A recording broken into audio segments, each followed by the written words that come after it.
Fed Chair Jerome Powell announced that the fight against inflation will bring some pain. And as a result of that, Friday, the stock market fell 1,000 points. So should we be concerned about a global recession? And most importantly, what should we invest in? Absolutely. So back in the day when 50 had G-Unit, it came a point where he has set young Buck Lloyd Banks down, Tony Yayo, and then he has to give him the real spiel like, things are tough. Prodigy's the only one shooting his own videos and dropping a mixtape. Things are tough. So normally when institutions or the Federal Reserve speaks in common language, you know it's really bad. Normally they're talking to other institutions and banks, but when he said, shout out to Method Man, this is going to bring some pain, it is bad. And I've been telling you since last November, the market was going to fall apart. Here we are. And I was listening to Bloomberg earlier. They're even saying the institutions and banks are finally saying 2023, we are going to have a global recession.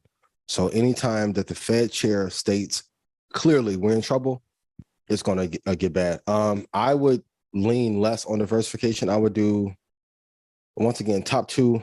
So like Apple, Microsoft, one index fund. I would do two crypto, probably Bitcoin, Ethereum, and then a dark horse.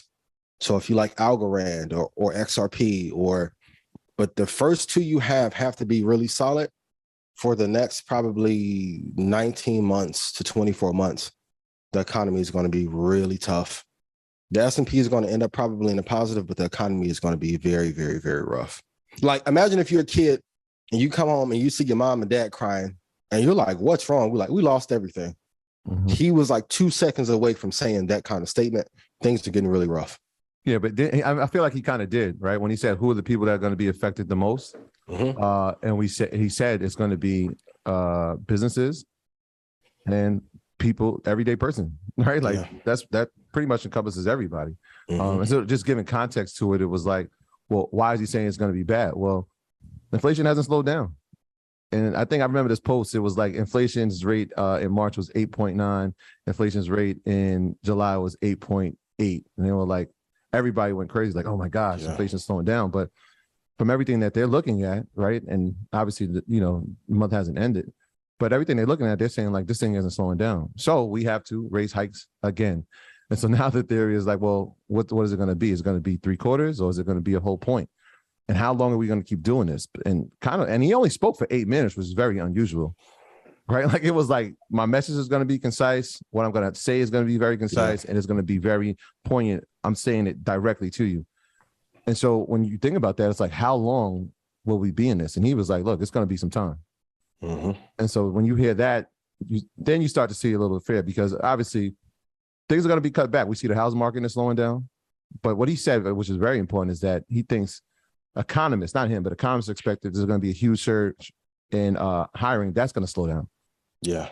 So if people stop, if the inflation rises, then people aren't getting jobs. Now you're talking about a recipe that it's going to be really tough. And so a lot of people ask, like you said at the end of it was like, where should you invest? And we've said this before, and we even won the Breakfast Club when we said this was like, people are always going to need certain things. Like, so consumers, rather than having individual stocks, like an ETF, like consumer staples or consumer discretionary communication services, like we're always going to need those things.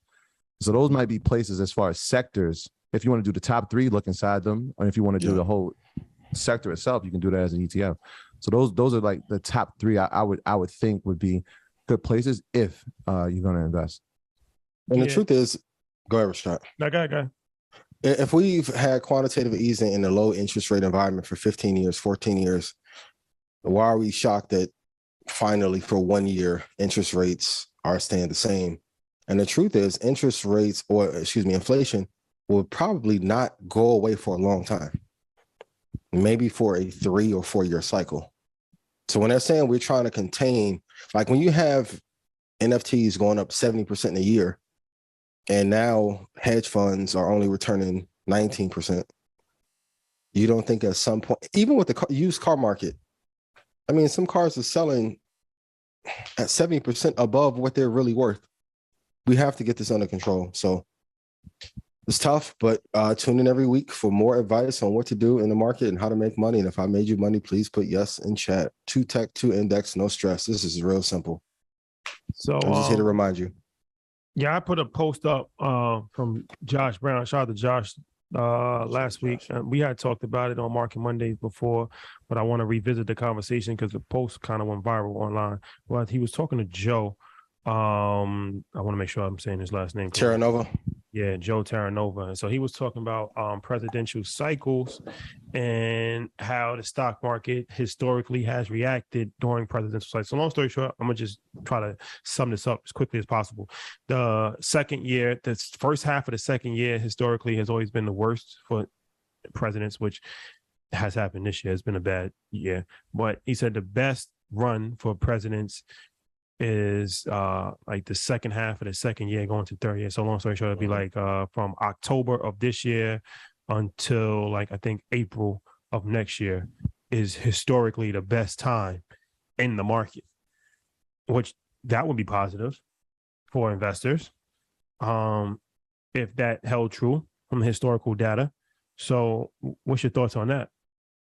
I'm interested to see. The episode was really good, and Joe Terranova, he's one of the few people, well, not few, but one of the people on CNBC. When he talks, I listen. He actually can invest and trade well. I'm interested to see if that data, how much of that data was when quantitative easing was at full force, and how much money was pouring in. But this is why I always tell everyone, you want to hold your money for the long period. Like short-term moves don't matter. And I am a trader first. For those you don't know, welcome to the show. But what matters most is what happens in the long term. If you just buy quality, hold it, you'll move through all of these cycles and not have to worry about a bunch of this noise. So, but I'll do the research on it and report back next week, like what percentage of those gains were during stages of quantitative easing. Yeah, it's interesting. And I was telling Shai this. I was watching that clip. I'm like, if you read the first page of the Stock Traders Almanac, it literally says that, right? So like the first thing it says, like if you look at the first week of trading, if it's usually negative, that usually is a sign that there's going to be a negative year. That's happened over the past 20 years. But the part of it that is important too is that it's a midterm season, right? And so like the second year of the presidency is a midterm election for congressional seats. And so that's where we're at now. And so it's no coincidence. We said this early in the year. I'm like, well, everybody's like, when's the student loan thing? I'm like, it's going to probably happen in August. Like a month right before, the midterm elections are about to happen. So we can kind of sway like, hey, we did something. We did this. And so now, when you have midterm elections, seats are up for grabs. And if things sway in one direction, you could have a Republican dominant Congress or you could have a Democratic dominant Congress. So those things play a part in it. And so you got to take those things into account when you're looking at, all right, well, it's more than just the president. It's like the people who are making laws and swaying laws. They have a political play in this as well. My graduates from my school being Forbes, bag drop. Bag drop. A mic drop, bag drop. Bag drop.